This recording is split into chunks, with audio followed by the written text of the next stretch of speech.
Welcome back to my channel that is miss Purni. I hope you all are doing great. So आज का video बहुत ज़्यादा interesting होने वाला है एंड ऑल्सो बहुत ज़्यादा इन्फॉर्मेटिव भी होने वाला है। सो ये वीडियो बेसिकली उन लोगों के लिए है जिन लोगों को मेकअप करना तो पसंद है, वो लोग मेकअप करना चाहते हैं, पर उन लोगों को मेकअप करना आता नहीं है। मतलब है जिन लोगों को मेकअप में बेसिक चीज़ें भी नहीं पता है कि ब्लश कहाँ लगाया जाता है, कॉन्टोरिंग कैसे की जाती है, कलर करेक्टिंग क्या होता है, सीटीएम क्या होता है। तो बहुत अलग अलग तरह के नाम होते हैं स्टेप्स के, जिसको सुनकर हम लोग कंफ्यूज हो जाते हैं और सोचते हैं कि ये कैसे होगा, ये बहुत ज़्यादा डिफिकल्ट होगा, इसको हम लोग कैसे कर सकेंगे। तो ऐसा कुछ भी नहीं है। सो डिफिकल्ट कुछ भी नहीं है, सब टेक्निक के ऊपर होता है और आप लोगों को जो बेसिक नॉलेज है वो मिल जाएगी तो आप लोग इजीली अपना मेकअप कर सकोगे। किसी और का नहीं तो एटलीस्ट अपना मेकअप तो खुद कर ही सकोगे। सो जब मैं बिगिनर थी, मुझे कुछ भी नहीं पता था मेकअप के बारे में, तो मैं भी यूट्यूब पर बहुत ज़्यादा सर्च करती थी कि ये कैसे होगा, वो कैसे होगा।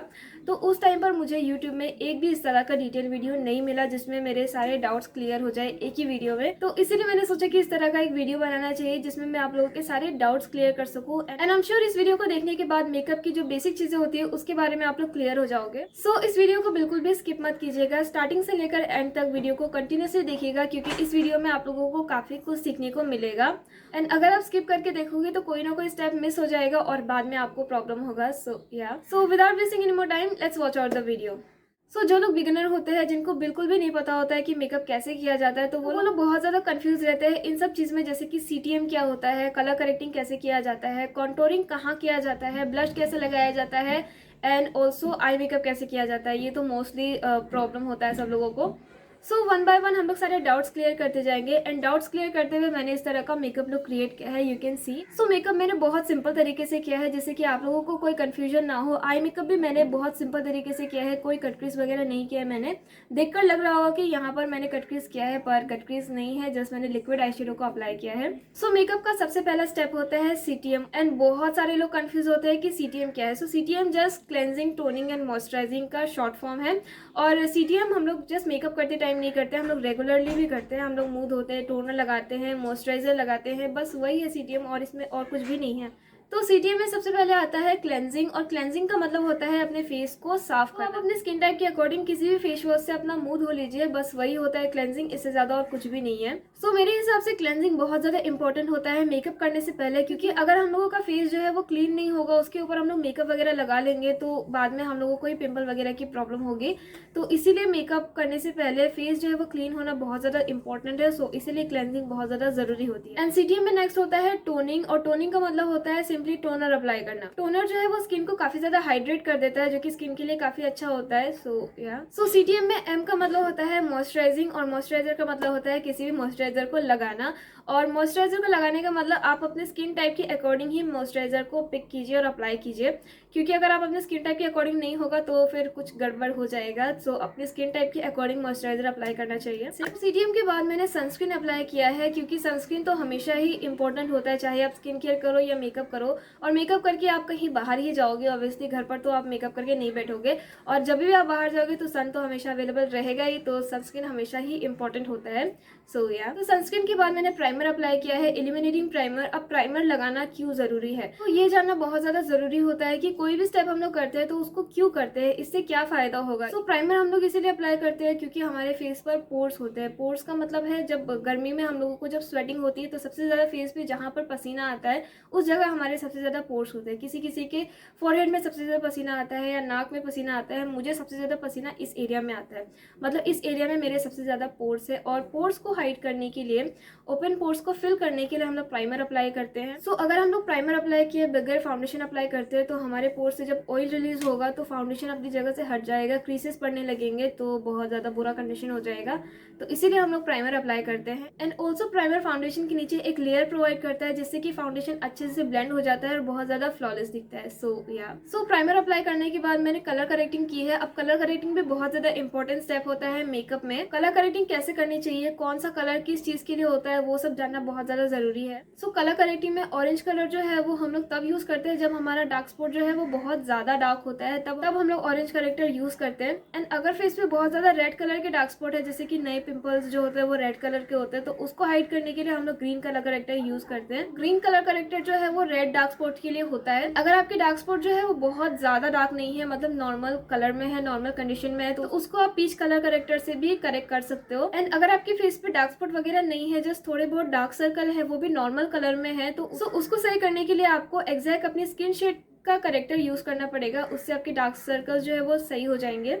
तो इतना सब करने के बाद बारी आती है फाउंडेशन की। और फाउंडेशन में एक चीज़ बहुत इंपॉर्टेंट है कि फाउंडेशन आपकी शेड का ही होना चाहिए, मतलब आपकी स्किन शेड से 1 या 2 शेड लाइटर होना चाहिए, इससे ज़्यादा नहीं। सो यू कैन सी मैं जो फाउंडेशन अप्लाई कर रही हूँ ये मेरे स्किन शेड से 1 या 2 शेड लाइट है, पर इसको ब्लेंड करने के बाद ये एग्जैक्ट मेरी स्किन शेड का बन जाएगा। पर अगर मैं ज़्यादा लाइट शेड ले लेती तो ये मेरे फेस पे वाइट कास्ट छोड़ देता, और ज़्यादा डार्क ले लेती तो ये ज़्यादा डार्क हो जाता।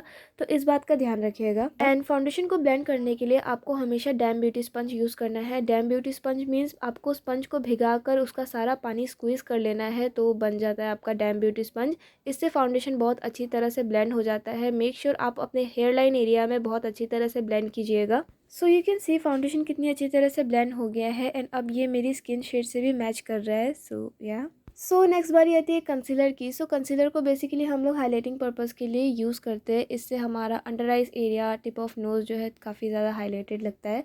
सो इसको अंडर आइज एरिया पर कुछ इस तरह से अप्लाई किया जाता है। सो इसको कुछ इस तरह से हम लोग नोज़ पर अप्लाई कर लेंगे, चिन पर अप्लाई कर लेंगे, एंड फोरहेड पर अप्लाई कर लेंगे। एंड देन इसके बाद इन सबको अच्छे से ब्लेंड कर लेना है। एंड ऑलवेज मेक श्योर कि आपको कभी भी ड्रैगिंग मोशन में ब्लेंडिंग नहीं करनी है। हमेशा डैब डैब करके प्रोडक्ट को ब्लेंड करना है, चाहे आप कंसीलर ब्लेंड कर रहे हो या फिर फाउंडेशन। डैब डैब करके ब्लेंड करने से प्रोडक्ट जो है वो अपनी जगह पर सेट हो जाता है। तो इसीलिए आई मेकअप करना है तो आईलिड को कंसील करना ज़रूरी है, क्योंकि आईलिड को कंसील किए बगैर आप आई मेकअप स्टार्ट नहीं कर सकते। और आईलिड को कंसील करने से आई मेकअप के जो आप आई शेडो के कलर्स यूज़ करोगे वो बहुत ज़्यादा पॉप आउट होकर दिखेंगे। सो या फाउंडेशन कंसीलर को आपने अप्लाई कर लिया है तो इन सबको सेट करना भी पड़ेगा। तो सेट करने के लिए आप लूज़ पाउडर यूज़ कर सकते हो। तो इस स्टेप को बेसिकली पाउडर बेकिंग बोलते हैं। तो इसमें आपको सबसे पहले अपने अंडर आइज़ को बेक करना होता है। तो इस तरह से आपको पाउडर अप्लाई करना है अपवर्ड डायरेक्शन में। अपवर्ड डायरेक्शन में अप्लाई करने से आपका फेस जो है वो काफ़ी ज़्यादा अपलिफ्ट दिखेगा। तो पाउडर को अप्लाई करने के बाद आपको इसे थोड़ी देर तक छोड़ देना है सेट होने के लिए। एंड देन इसके बाद इस तरह का फ्लफी ब्रश लेकर आपको पाउडर को डस्ट ऑफ कर देना है। तो जब आपको मेकअप ब्रश में थोड़ा ज़्यादा प्रेशर देना हो तो आपको सामने की तरफ से होल्ड करना चाहिए, एंड अगर लाइट प्रेशर के साथ काम करना है तो आपको पीछे की तरफ से होल्ड करना चाहिए। तो ये एक तरह का ब्रश पकड़ने का टेक्निक होता है। सो अगर आपको लग रहा है कि आपके फेस पे एक्स्ट्रा पाउडर है तो आप सेम ब्यूटी स्पंज को लेकर कुछ इस तरह से डैब डैब कर दीजिए, इससे एक्स्ट्रा पाउडर जो है वो हट जाएगा। सो नेक्स्ट बारी आती है आई मेकअप की। एंड आई मेकअप करने से पहले हम लोगों को आईब्रो फिल करना होता है। तो आईब्रो को फिल करने के लिए मैंने इस आई शेडो पैलेट से ब्लैक एंड ब्राउन कलर को पिक किया है। ये आई शेडो पैलेट टूट भी गया है तो मुझे इसे देखकर बुरा भी लगता है। आईब्रो को फिल करने के लिए आपको कुछ इस तरह का ब्रश यूज़ करना है, इससे आईब्रो को आप अच्छी तरह से शेप दे सकते हो। सो आईब्रोज़ के लिए कभी भी आपको स्टार्टिंग से स्टार्ट नहीं करना होता है, हमेशा आईब्रो के मिडिल से आपको स्टार्ट करना होता है, क्योंकि अगर आप स्टार्टिंग में ज़्यादा कलर डिपॉजिट कर दोगे तो वो बहुत ज़्यादा डार्क दिखेगा और बहुत ज़्यादा वियर्ड दिखेगा। तो इसीलिए एंड के आईब्रोज़ को पहले फिल करना चाहिए एंड फ्रंट के आईब्रोज़ को बाद में फिल करना चाहिए। एंड ऑल्सो फ्रंट आईब्रोज़ को फिल करते वक्त हम लोगों को ज़्यादा कलर डिपॉजिट नहीं करना चाहिए, क्योंकि इस एरिया को लाइट ही रखना होता है, ज़्यादा डार्क नहीं करना होता है, क्योंकि डार्क हो जाएगा तो वो आईब्रो बहुत ज़्यादा वियर्ड दिखने लगेगा। एंड अगर आप चाहते हो कि आपका आईब्रो बहुत ज़्यादा शार्प लगे तो आपको कुछ इस तरह से फ्लैट ब्रश लेना है। इसमें कंसीलर लेकर आपको आईब्रो के एजेस को कुछ इस तरह से क्लीन कर लेना है। इस तरह से क्लीन करने से आपके आईब्रो जो है वो बहुत ज़्यादा शार्प लगेंगे कुछ इस तरह से। तो नेक्स्ट बारी आती है आई मेकअप की। सो बिगिनर्स हमेशा कंफ्यूज रहते हैं कि आई मेकअप के लिए हम लोगों को किस तरह के ब्रशेस यूज़ करने चाहिए। तो आई मेकअप करने के लिए बहुत ज़्यादा ब्रशेस की ज़रूरत नहीं होती है, जस्ट इस तरह के फ्लफी ब्रशेस से आप अपना आई मेकअप कर सकते हो। सो आई मेकअप के लिए मैंने सेम पैलेट यूज़ किया है। इसमें से मैंने इस कोरल पिंक शेड को पिक किया है और ब्लेंडिंग के लिए मैंने इस बिग फ्लफी ब्रश को यूज़ किया है। सो आई मेकअप सीखने के लिए आईज के कुछ पार्ट्स के बारे में जानना ज़रूरी होता है, जैसे क्रिस एरिया कौन सा है, आईलिड कौन सा है। अभी फ़िलहाल के लिए ये जो एरिया है ये हमारा क्रिस एरिया है। आईज ओपन करने के बाद जो एरिया दिखता है इसको हम लोग क्रिस एरिया बोलते हैं। इसके ऊपर मैं एक डिटेल वीडियो बनाऊंगी, तब आपको अच्छे से समझ आ जाएगा। फिलहाल अभी हम लोगों को इस एरिया पर ब्लेंडिंग करनी है, जहां हमारा आईज का डेप्थ आपको दिखाई देता है, उस एरिया पर आपको अच्छे से ब्लेंडिंग करनी है। सो स्टार्टिंग में हम लोगों को बहुत ज़्यादा कलर डिपॉजिट नहीं करना होता है, बिल्कुल स्लोली कलर बिल्ड करना होता है। सो इसके बाद मैं इन दोनों शेड को पिक कर रही हूँ और इसको अप्लाई करने के लिए मैंने स्मॉल फ्लफी ब्रश को यूज़ किया है। तो सबसे पहले मैंने डार्क पिंक कलर को पिक किया है और इसको मैं अपने आईज के आउटर कॉर्नर पर अप्लाई कर रही हूँ। तो आईज के आउटर कॉर्नर्स पर हमेशा हम लोगों को डार्क कलर अप्लाई करना चाहिए, इससे आई मेकअप काफ़ी ज़्यादा अच्छा दिखता है। सो नेक्स्ट मैंने इस डार्क पर्पल शेड को पिक किया है और इसको मैं पिंक कलर के साथ ब्लेंड करूंगी अपने आईज के आउटर कॉर्नर्स पर। तो क्रिस एरिया पर हम लोगों ने light pink pink colour use किया था एंड आउटर कॉर्नर्स को हम पिंक एंड पर्पल कलर से ब्लेंड कर रहे हैं। सो इस आई मेकअप को और ज़्यादा इंटेंस बनाने के लिए मैंने बहुत थोड़ा सा ब्लैक कलर अप्लाई किया है अपने आईज़ के आउटर कॉर्नर्स पर, और इसको मैं सेम ब्रश की हेल्प से ब्लेंड कर दूंगी अच्छे से। बहुत स्मूथ हो जाना चाहिए black colour. So you can सी कितना अच्छा डेप्थ मिला है हम लोगों को आई मेकअप में ब्लैक कलर की वजह से। सो नेक्स्ट मैंने इस तरह का लिक्विड ग्लिटर अप्लाई किया है। इसको यूज़ करने का तरीका ये है कि आपको इसको पहले अपने हाथों पर लगाना पड़ता है एंड देन फिंगर टिप्स की हेल्प से अपने आईलिड पर लगाना है। डायरेक्ट मत लगाइएगा क्योंकि डायरेक्ट लगाओगे तो ये बहुत जल्दी ड्राई हो जाता है और बाद में आपको प्रॉब्लम होगी।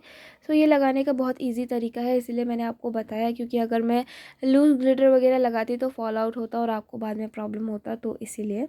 सो नेक्स्ट मैं लोअर लैश लाइन पर पिंक एंड पर्पल कलर को मिक्स करके अप्लाई कर रही हूँ कुछ इस तरह से। एंड देन इसके बाद मैंने काजल अप्लाई किया है क्योंकि मुझे बिना काजल के आई मेकअप अच्छा ही नहीं लगता है। अगर आपकी आंखें बहुत ज़्यादा छोटी है तो आपको व्हाइट काजल अप्लाई करना चाहिए, उससे आंखें बड़ी दिखती है। सो यहाँ मैंने सिंपली आईलाइनर ड्रॉ किया है, कोई विंग वगैरह नहीं बनाया क्योंकि वो डिफिकल्ट हो जाता है आप लोगों के लिए, तो इसीलिए। सो नेक्स्ट बारी आती है कॉन्टोरिंग की। तो सबसे पहले ये जानना बहुत ज़्यादा ज़रूरी है कि कॉन्टोरिंग कहाँ पर किया जाता है। सो अगर आप अपने ईयर के पास कुछ इस तरह से टच करोगे तो आपको एक बोन फील होगा, इसी बोन के ऊपर हम लोगों को कॉन्टोरिंग अप्लाई करनी होती है। एंड कॉन्टोर करने का जो डायरेक्शन होगा वो कुछ इस तरह का होगा जिस तरह से मैंने ब्रश को रखा है अपने फेस पर। सो ब्रॉन्जिंग एंड कॉन्टोरिंग दो अलग अलग चीजें होती है जिसको फेस के सेम एरिया पर अप्लाई किया जाता है। कॉन्टोरिंग से आपके फेस का शेप चेंज हो जाता है, पर ब्रॉन्जिंग से आपके फेस पर जैसे एक शेडो इफेक्ट क्रिएट होता है। एंड यहाँ हम लोग ब्रॉन्जिंग कर रहे हैं एंड यू कैन सी ये कितनी अच्छी तरह से हो गया है। सो नेक्स्ट बारी आती है ब्लशर की। तो ब्लशर कहाँ अप्लाई करना चाहिए। तो ब्लशर अप्लाई करने का दो तरीका होता है। एक आप डायरेक्टली अपने चीक्स पर अप्लाई कर सकते हो अगर आपको फुलर लुक चाहिए, एंड अगर आपको अपलिफ्ट लुक चाहिए जैसा कि मैं कर रही हूँ तो उसको आपको आपके कॉन्टोर के साथ ही मर्ज करना होता है कुछ इस तरह से, इससे आपको थोड़ा अपलिफ्ट लुक मिलेगा। सो नेक्स्ट बारी आती है हाइलाइटर की। तो ये पैलेट भी मेरा टूट गया था तो मुझे काफ़ी दुख है इसके लिए। सो हाइलाइटर को फेस के हाई पॉइंट्स पर अप्लाई किया जाता है जैसे कि चीक बोन्स पर, फॉरहेड पर, नोज टिप पर एंड अगर आपको लिक्विड लिपस्टिक अप्लाई करने में प्रॉब्लम होती है, आपका लिपस्टिक आपके लिप से बाहर चला जाता है, तो आपको सबसे पहले लिप लाइनर अप्लाई करना है कुछ इस तरह से। एक गाइडलाइन बना लेना है कि लिपस्टिक कहाँ तक आपको रखना है, उसके बाद आपको अपना फेवरेट लिपस्टिक लगाना है कुछ इस तरह से। सो यहाँ मैंने मिस क्लेयर का लिपस्टिक अप्लाई किया था इन दी शेड 17। तो सारा मेकअप करने के बाद मेकअप को फिक्स करना भी ज़रूरी होता है, इससे आपका मेकअप लॉन्ग लास्टिंग होता है और ज़्यादा देर तक स्टे करता है। सो यार this is how this look turn out. I hope आप लोगों को ये लुक पसंद आ रहा होगा and I am sure makeup से रिलेटेड आपके सारे डाउट्स क्लियर हो गए होंगे। इफ़ कोई डाउट रह जाता है तो आप मुझसे कमेंट सेशन में पूछ सकते हो। सो ये वीडियो एंड ये लुक कैसा लगा आप लोगों को मुझे कमेंट करके ज़रूर बताइएगा। So yeah, I'll see you in the next video. Till then, do love yourself, take care of yourself and take care of animals also. Thank you so much. Bye bye.